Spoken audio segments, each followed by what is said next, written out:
এই গাছ দেখছেন, এরকম একটা গাছের গোড়ায় যাবেন, যাই এই গাছটারে নিঃশ্বাস বন্ধ করে আপনি শনি মঙ্গলবারের দিন উত্তরমুখী হয়ে ডাইরেক্ট টাইনে এইভাবে টাইনে তুলবেন। টাইনিয়ে তোলার পরে এই গাছটা ভালো করে চেনেন, এই গাছটা ভালো করে দেখেন। যারা বলতেছেন 20 বছর 30 বছর বিয়ে শাদী করেছি, আমার এই তাবিজ পড়বেন, স্বামী স্ত্রী দুইজন গলায় অথবা মাথায় বানবেন। শনি মঙ্গলবারের দিন এই গাছটা তুলবেন, শনি মঙ্গলবারের দিন তুইলে এরম একটা তাবিজ ভরবেন, দুটো স্বামী স্ত্রী দুইজনের মাজায় গলায় বাঁধতে থবেন।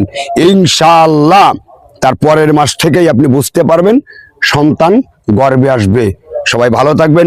ভিডিওটা 10 জনের কাছে শেয়ার করে দেবেন, আরো 10 জনকে দেখে যাতে উপকার পায় শেয়ার করে উপকার করবেন। ফলো দিয়ে সঙ্গে থাকবেন। ঘরোয়া পদ্ধতিতে সম্পূর্ণ রোগের ট্রিটমেন্ট আমি গাছ ধারা দেবো, ঘরে বসে পড়ে ট্রিটমেন্ট নিতে পারবেন বিনা চিকিৎসায়, বিনা